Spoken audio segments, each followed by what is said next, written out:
Bienvenidos amigos, un día más ya estamos con todos ustedes y créanme que teníamos de nuevo muchísimas ganas de seguir precisamente por estos lares tan maravillosos. Ya saben ustedes que llevamos nuestros últimos programas, bastantes ya, sobre todo en esta zona tan fantástica como es la zona de El Magdalite. Todo lo que es el camino de Mina-Sierra, que lo hemos recorrido palmo a palmo, cada una de sus zonas, de sus pagos, por supuesto de sus fábricas, puesto que hemos ido conociendo muchas de esas fábricas o ingenios de azúcar que a lo largo de todo este camino nos hemos ido encontrando. La fábrica de Cienfuegos, El Pilar, la Almudena, Santa Isabel, etcétera, etcétera. Hemos ido recorriendo, como digo, centímetro a centímetro prácticamente, y miren que hay muchísima extensión, que es la que tenemos aquí en este, podemos decir, extrarradio, ¿no?, de nuestro municipio. También visitábamos recientemente la Casa de los Bates, con muchísimos programas también, puesto que es ardua y numerosa, ¿no?, la historia que tiene nuestro municipio, y también, cómo no, en estos pagos, en esta localización, como estamos hablando. Llegamos precisamente también en nuestros últimos programas a esta última zona de aquí, de la parte de Mina-Sierra, finalizando Mina-Sierra, concretamente con el Jaril que dejábamos atrás, ese cortijo también fantástico. Llegamos a esa zona de El Cabón, ¿no?, que también explicábamos. Don Manuel Domínguez, como siempre, con nosotros para seguir dándonos luz y taquígrafo a toda la historia de nuestro municipio y casi que montarnos una pequeña retrospectiva de cómo podía ser esto en el pasado. Don Manuel Domínguez, bienvenido.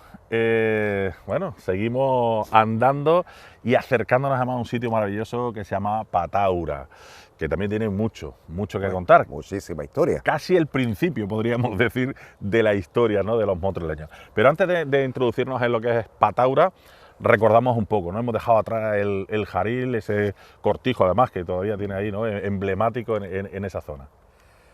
Sí, hemos dejado la última parte del camino de Mina-Sierra. El Jaril termina en la parte sur del camino de Mina-Sierra, ese pago del Jaril donde está el cortijo Burgos y que todavía se conserva en parte, y entramos en Mina-Sierra. Entramos en Pataura. Terminamos Mina-Sierra y entramos en Pataura. La zona de Pataura es una vega que está entre los montes del Magdalite y el río Guadalfeo, que tiene una historia larguísima, porque ha formado parte del pasado de nuestra zona. Y Pataura, este nombre tan curioso, tan llamativo, que empieza justo aquí en la portada de Bates con el Jaril, la terminación del Jaril, y es un término, antiguamente fue un término de Motril, que es una zona que incluso tuvo era zona de realengo, su propio, digamos, administración municipal, ajá, dependiendo del ayuntamiento de Motril, pero tenía pues casi su propia administración municipal y empezaba aquí y se prolongaba hasta la Rambla del Escalate, limitaba al levante con el monte de la Cruz de Monteseguer, que es uno de los montes que hay aquí. Seguía hasta los Perdidos del Vicario y terminaba en la Rambla del Escalate, el límite con Vélez Benaudalla. En la zona de Poniente tenemos el río Guadalfeo y el inicio de Pataura, por un lado, el Cabón, el pago del Cabón, Jaril, el Cabón, que era un nombre árabe. En época musulmana se conocía con nombre de Al-Cabo, es decir, el final, y indudablemente ha formado parte pues, de la historia. Es una vega bastante buena, está regada con la acequia de Motril y con la propia acequia de Pataura, y es una zona muy fértil, es una zona que históricamente se dedicó a la agricultura, con problemas por las avenidas del río, pero sí que evidentemente tuvo su población y fue una zona poblada y tuvo su ingenio de azúcar y tuvo su iglesia y tuvo una historia larguísima. Decían los antiguos cronistas que el origen de Motril estuvo en Pataura. Eso te iba a comentar, ¿no? Que el origen de Motril... Que significaba Pater Aurea, ¿no? No sabemos el nombre de Pataura, ¿no?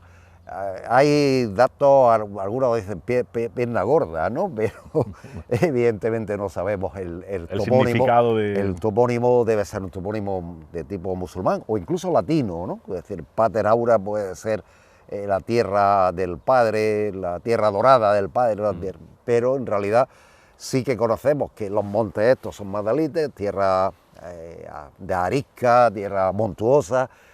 Conocemos la zona del Guadalfero, el río del Hierro, y conocemos pues toda esta, incluso los pagos, ¿no? Es decir, pagos que primero empezaban en el Cabón, le seguía el puente del Jadid, que es nombre musulmán también, y terminaba en Panata, que también es Fanata al Zorzal, que el Fadín de los Zorzales, que era donde terminaba la vega de Pataura. Una zona muy fértil. Incluso cuando Hoffmann hace los estudios de cómo era esto en época romana, porque también hay datos de que aparecen algunos restos romanos en algunos sitios y tal, el propio Tomás de Aquino y Mercado, cronista, historiador de Motril en el siglo XVII, habla de que en una viña de estas del Magdalita aparecieron restos romanos y algunas medallas romanas y monedas romanas y tal. Pues decía, el estudio de Hoffmann decían que el río Guadalfeo era navegable. Ajá. Y que incluso hasta el Tajo de los Vados era navegable y que lógicamente una población como esta de Pataura, cerca del río, pues tenía su razón de existencia. El caso es que, bueno, datos arqueológicos habría que seguir estudiando para saber exactamente qué es lo que hablamos aquí, pero sí que sabemos que a finales del siglo XV existe la alquería de Pataura, y a partir de ahí conocemos la alquería de Pataura hasta que desaparece definitivamente a finales del siglo XVIII y ya no sabemos más. Desapareció aquella población, pero que sí que hay muchos datos históricos de esta zona. Que nos dicen que podría ser el origen concretamente de Motril. El origen de Motril. Es decir, que posiblemente decían aquellos antiguos cronistas que como Motril necesitó para poner en regadío la vega de Motril, Motril no tenía agua, pues hasta que no se construye la acequia, pues Motril no se podía vivir. Esto sí que tiene agua, sí que claro, existía, más fértil. Es cercana al río. Incluso Tomás de Aquino y Mercado, en su libro de la antigüedad y excelencia de Motril, dice que fue Pigmalión que vino aquí y que fenicios y que llegaron aquí, porque él decía que para ahora habían fundado los fenicios, vino aquí, que le pareció la zona de Salobreña, es verdad que en la zona de Salobreña hay restos fenicios, vino aquí y que fundó Pataura, que le gustó esto, se vino a descansar aquí y se asentaron los fenicios aquí. Restos fenicios no sabemos, pero que evidentemente esto habría que estudiarlo mucho más de lo que hay, pero sí que es una zona que tiene un pasado histórico muy largo, ¿no? Es decir, que indudablemente yo diría que incluso hasta la zona de la Rambla del Escalante tenemos restos ibéricos, es decir, que hay población ibérica y en la zona de la zona del Obre, la cueva capital, la cultura de las cuevas, es decir, ya época del paso del Mesolítico, del Neolítico, del Paleolítico al Neolítico, y que indudablemente ha tenido una historia larguísima. Una historia además larguísima porque la vega de Pataura, que tiene aproximadamente unos 1500 marjales, o tenía 1500 marjales, pues se dedicó, en un principio había caña de azúcar, pero también se dedicaban a la seda, es decir, había moreas y moreos, y indudablemente después tuvo una zona riquísima desde el punto de vista agrícola, con lo cual pues indudablemente esta zona tuvo un pasado larguísimo, los montes del Magdalite con su En cuanto a extensión es prácticamente la misma, ¿no? Prácticamente la misma, habrá aumentado, ¿no? Porque antiguamente el río no estaba encauzado y el río era amplísimo, la desembocadura del río, toda esta zona desde el Tajo Los Vados para abajo era amplísimo, con lo cual había muchos problemas de inundaciones, el río era muy torrencial y casi un año sí, otro no, sobre todo en el siglo XVIII, se multiplican las inundaciones y los destrozos que hacía el río. Es verdad que la existencia de Pataura está relacionada con la acequia de Motril. Cuando hemos estudiado, por ejemplo, el tema de la repoblación de 1573, cuando expulsan a los moriscos de aquí y los pueblan con cristianos, se ve que muchas de las tierras de Pataura están regadas con la acequia principal. La acequia principal que tampoco está a la misma altura que tenemos hoy, porque en el siglo XVII, a finales del siglo XVII, se elevó más hacia arriba, es decir, esa acequia original estaba más abajo de los 50 metros de altura que tiene hoy. El caso es que podemos ver toda la vega de Pataura, que se prolonga hasta Panata, hasta la Rambla del Escalate. Prácticamente es una vega riquísima, sigue siendo hoy en la actualidad una vega riquísima. Pues desde la época musulmana, que sepamos, antiguamente no lo sabemos, pero desde época musulmana esta vega estuvo absolutamente cultivada como la tenemos aquí, con mucha más dificultad seguramente, porque el río hacía islas, la isla de Castillo, el río, claro, los desbordamientos, avenidas del río. ¿Podríamos decir que estamos ya en el inicio de Pataura, si bajáramos este camino? Claro, aquí estamos justo en el camino que da al Apero de Burgos, es decir, que estamos justo en la terminación del Jaril, el inicio del Pago del Algarrobillo o Pago del Cabón, que es lo mismo, y daría ya el paso a Pataura. Este monte, se conocía seguramente, este es el monte de Monteser. Monteser es un propietario de tierras que hubo aquí, que se llamaba así, de Monteser, ya en el siglo XVIII, y ha quedado el nombre de este personaje. Curiosamente dicen que hay una cruz en el monte de Monteser, pero la cruz ha desaparecido, a no ser que ellos le llamaran cruz al cruce, este cruce de caminos, que también es posible cruz, ¿no? Claro. Que se pudiera hacer. Este camino que nosotros recorremos de Minasierra se abre en el siglo XVI. El Ayuntamiento de Motril dice que los vecinos de Pataura y los de Motril tienen que trabajar para construir este camino. Había un camino viejo de Pataura, y este camino se abre, hombre, está agrandado en la actualidad, ¿no? Después se modificó el camino, pero este camino, el que recorremos, se abre en el siglo XVI. Y curiosamente aquí, este cruce de camino es donde se inicia Pataura, realmente, ¿no? Tenemos la bajada hacia la vega de Pataura, hacia la zona de la terminación del Jaril, el Apero Burgos, que está ahí abajo, que merecería pena verlo, y el camino que se prolonga hacia Pataura. El término de Pataura está delimitado por los montes del Madalite. La zona es término de Motril, está delimitado por los montes del Madalite. Estos montes que hoy están plantados de subtropicales estuvieron plantados seguramente en aquella época de otro tipo de cultivo. Es verdad que Pataura no tiene árboles. Incluso llega a tener vid, ¿no? Sí, la zona del Madalite estuvo plantada de vides. Ellos plantaban mucho en época de moriscos, en época musulmana. La seda de Pataura era muy famosa, era muy conocida. Seguramente ellos plantaban muchísimos temas relacionados con la seda, los morales y los moreos, seguramente, ¿no? Que indudablemente ellos tenían pues un cultivo importante de la seda. La seda de Pataura era famosa. Y el caso es que después ya no, pero en época musulmana debió haber bastante cultivo de caña de azúcar. Había, no tanta como hubo después. Ya cuando a finales del siglo XVI se generaliza el cultivo de la caña, la vega Pataura también se dedica a la caña de azúcar. Pero en época musulmana debía ser un policultivo. Cultivaban viña de regadío, cultivaban moreas para los gusanos de seda, cultivaban caña, es decir, mezclaban un poco de todo, ¿no? Y huerta, cultivo de huerta también, había algunas huertas aquí importantes. El caso es que... En aquella parte descubrimos una vez que incluso el tema del cereal se puso había de moda. Cereales también. Incluso después de la guerra se plantó cereales aquí, pero también había algún cultivo. El caso es que en el siglo XVIII los datos que da el cadastro de Ensenada dicen que no tienen árboles, que Pataura no tiene árboles. Ajá. Es decir, que seguramente porque todos los montes de Madalite debieron estar plantados de viña. Es verdad que era término de Motril, es decir, desde la Portada de Bates, Monteser, esta zona de Monteser, y ya subiendo para arriba, Periodo del Vicario, hasta la Rambla de Escalate, eran todo viñas, con lo cual no tendrían muchos árboles, ¿no? Si hay algo de árboles, eran moreas y moreos y algunos frutales. Es verdad que en época de morisco se cultiva albaricoque, se cultivan melocotones, se cultivan limones, se cultivan naranjos, es decir, cultivos de ese tipo de árboles, digamos, de cítricos, ¿no? Se cultivaba mucho. Más duros con respecto a la tierra. Volvemos a recordar que Magdalite... Algún olivo que otro, ¿no? Claro, que digo que tenemos que recordar siempre dónde estamos y que la zona de Magdalite, además Magdalite significaba eso, ¿no? Monte árido, fragoso. Claro, tierra muy árida, muy... Claro, que no era tan fértil ni tan esponjosa a lo mejor como para...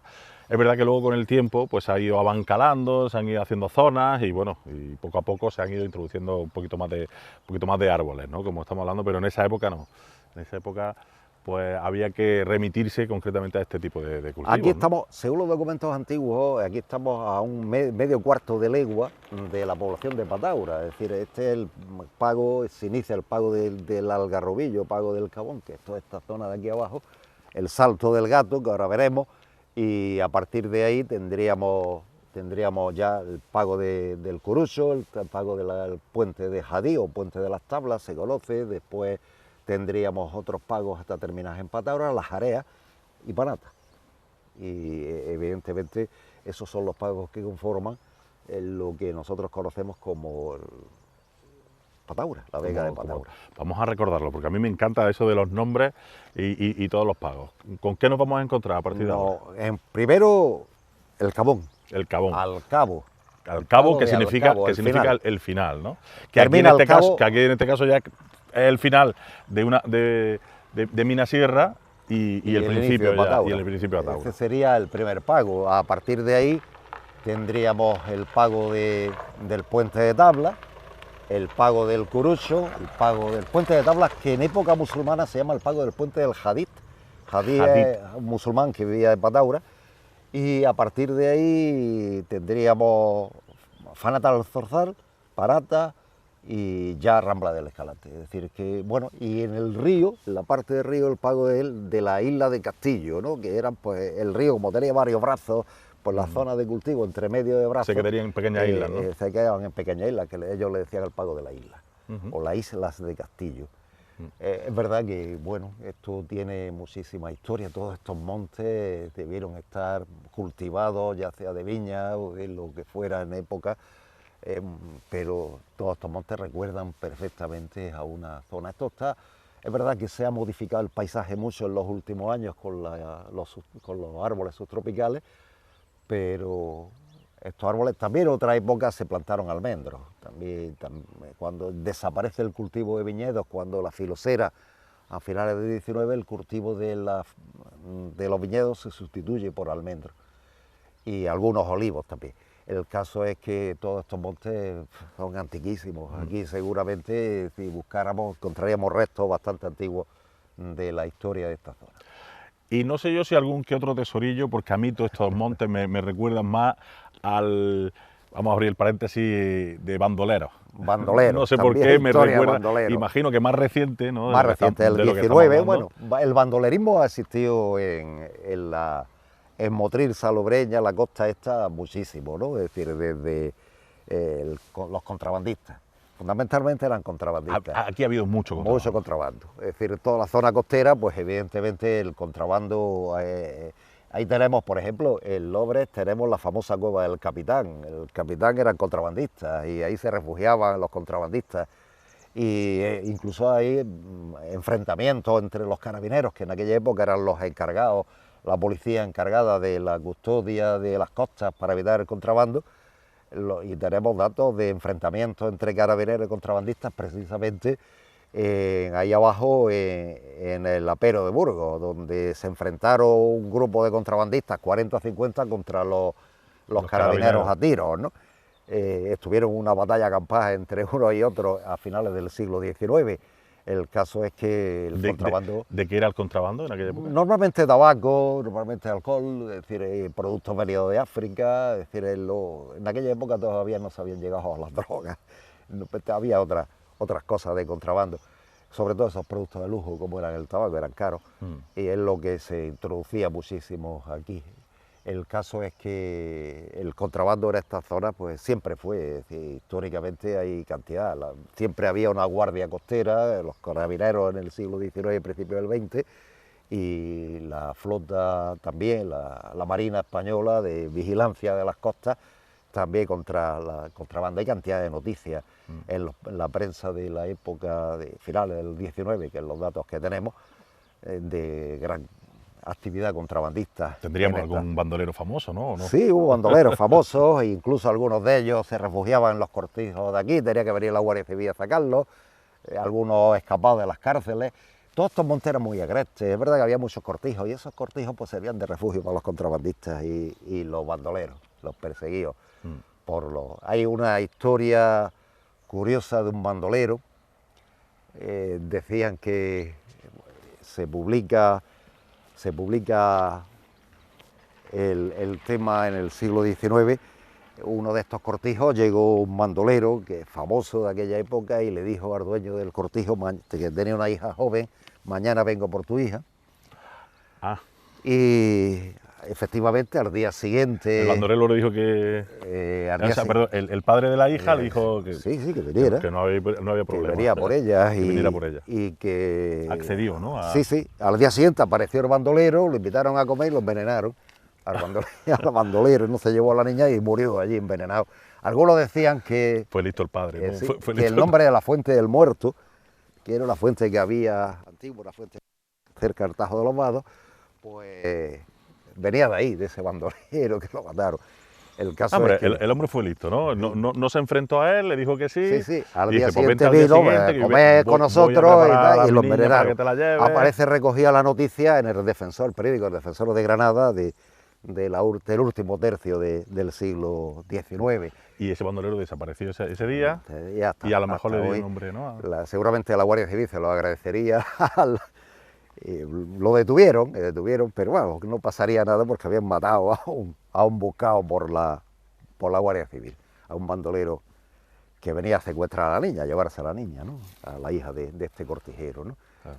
El caso es que muchas veces historia de bandoleros aquí hay muchas. Eso te iba a decir, que muchas veces imaginamos la historia de los bandoleros pues como Curro Jiménez, ¿no? Un poco así tan... ¿no? Que no tenían por qué ser tan defensores de los pobres, que iban cada uno a su avío y a su... Eran delincuentes. Eran delincuentes y tal. Pero es verdad que siempre buscaban pues este tipo de zonas, ¿no? Pues para esconderse, lógicamente. Bueno, estas zonas agrestes, claro, donde unos cortijos con lo cual le ofrecían protección. Y la verdad es que el bandolerismo hay muchísimas noticias de bandoleros en esta zona y de contrabandistas en esta zona. Incluso yo de pequeño, cuando paseábamos por aquí, nos decían pues, que pues, precisamente a todas esas historias y también a la época de árabes, efectivamente, pues que podíamos encontrar muchos tesoros, ¿no? Porque escondían, ¿no? Sus botines, sus botines los escondían. Contaban los tesoros que escondían los bandoleros. La más famosa es la famosa cueva del Capitán El Lobre, ¿no?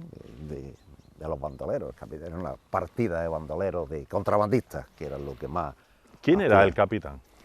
La verdad es que no sé cómo se llamó, pero sí que fue una partida de bandoleros que se refugiaban, de contrabandistas, que se refugiaban en la cueva del Capitán El Lobre para su historia de contrabando en esa época del siglo XIX. Un buen lugar para esconderse, lógicamente. Es verdad que antes no hay datos.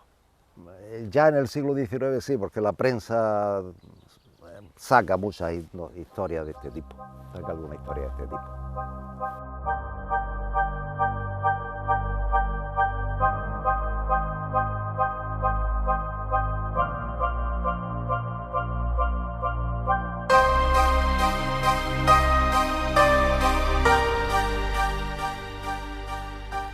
Y paseando, disfrutando lógicamente de estos parajes, volvemos a hacer ese pequeño paréntesis que solemos hacer nosotros aquí en nuestra alquería para invitarles a ustedes a hacer ese pequeño ejercicio que solemos hacer Manolo y yo, que es pasear por cualquier punto de nuestra ciudad.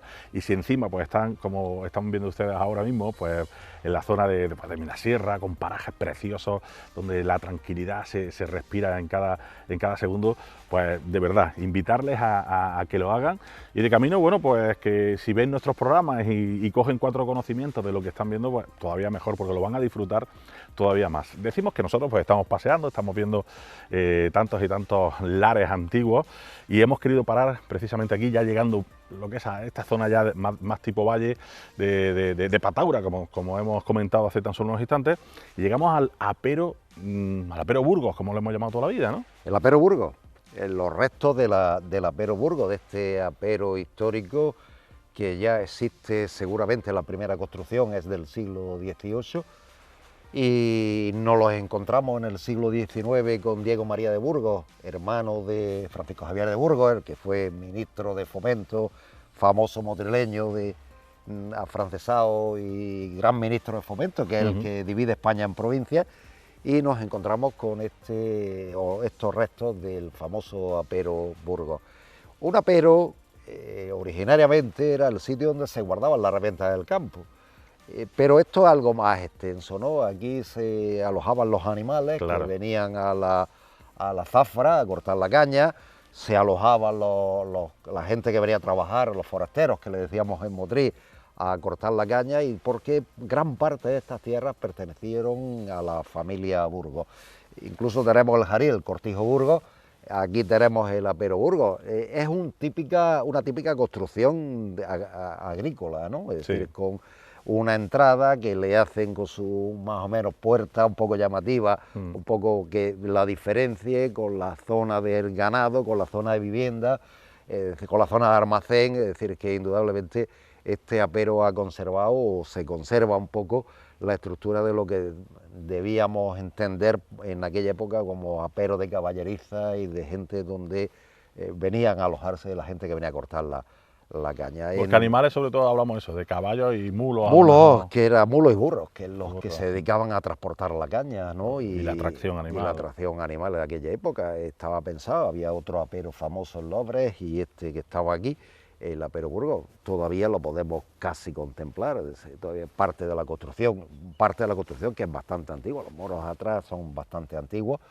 y es verdad no que sabemos exactamente la sabemos. Fecha, ¿no? Hay datos que parece que aquí ya existía una construcción de este tipo, agraria de este tipo, agrícola de este tipo, en el siglo XVIII.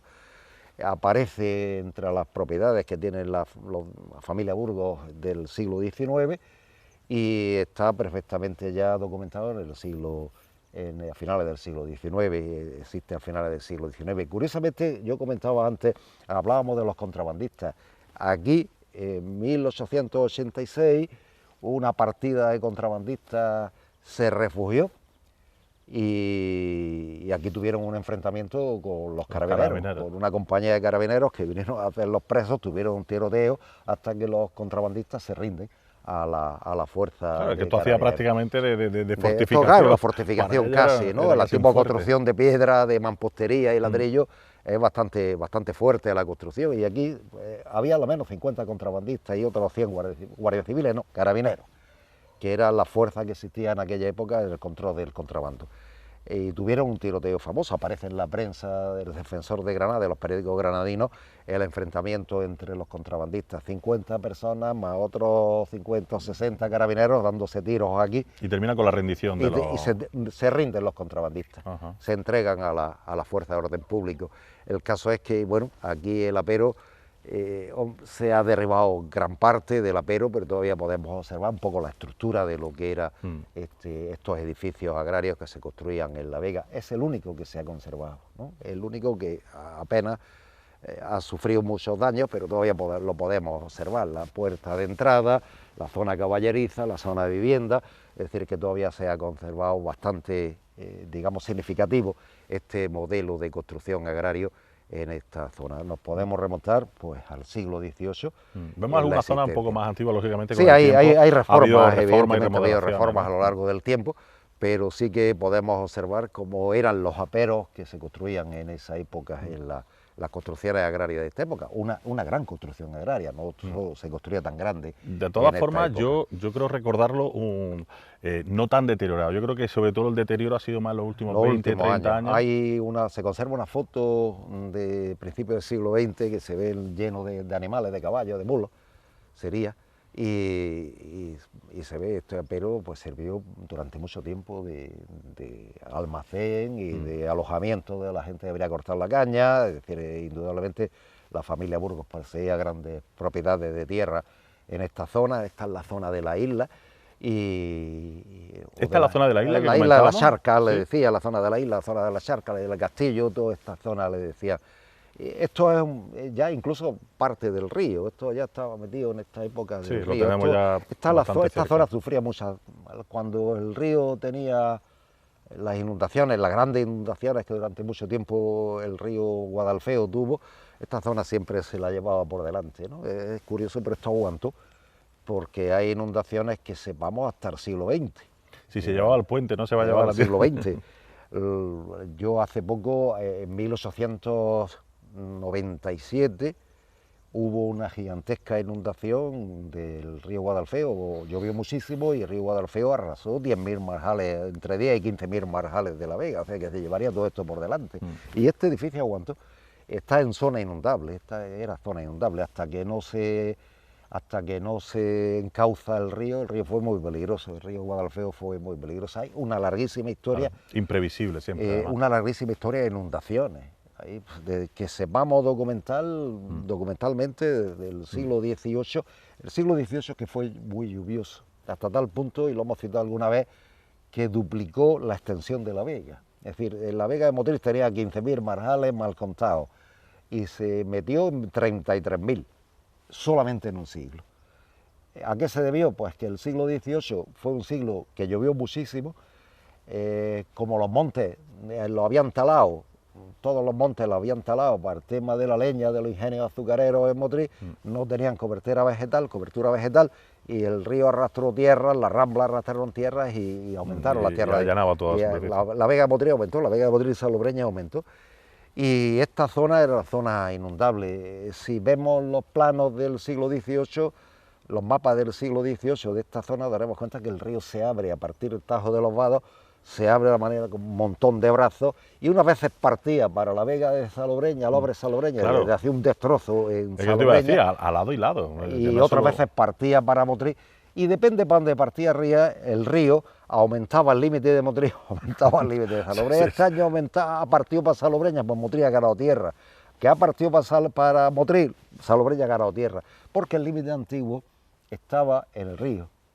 Después se puso en el camino pescadores, pero originalmente era el río el que delimitaba el término municipal de Motril y Salobreña. Pero el río era muy cambiante porque se abría muchísimo, abría un montón de abrazos a partir del Tajo de los Vados. Y esto es zona inundable, por eso esta zona siempre fue peligrosa desde el punto de vista de las inundaciones del río, los daños eran tremendos. Durante mucho tiempo los labradores de Motril, los ayuntamientos de Motril y Salobreña estuvieron peleando con cómo controlar el río. Hicieron de todo, caballones, montaron mimbres, alamedas, es decir, pero aquello servía para poco para aguantar una inundación del río Guadalfeo. Y esto pues merece la pena ver un poco cómo se ha conservado parte de este Apero Burgos, que tiene una larguísima historia agraria en la Vega de Pataura. Bueno, pues con este Apero Burgos nosotros vamos a poner punto y seguido una vez más a nuestro programa de la Alquería en el día de hoy. Ya saben que hemos comenzado en esta nueva zona, la zona de Pataura, hemos dejado atrás Minasierra, estamos en esta zona, Pater Aura, que significaba, donde podría estar además el primer asentamiento motrileño. Podría ser que Motril empezara concretamente en esta zona. Bueno, hemos conocido pues diferentes pagos, concretamente estamos en este Cabón o de Algarrobillo y todavía nos quedan muchos más por venir. Nosotros les citamos ya para el próximo programa, como siempre aquí en la Alquería, donde vamos a descubrir cosas fantásticas, igual que este Apero Burgos o todos estos caminos que ya estamos recorriendo, todos estos montes fantásticos y por supuesto muchísima de la historia que tiene también toda esta zona.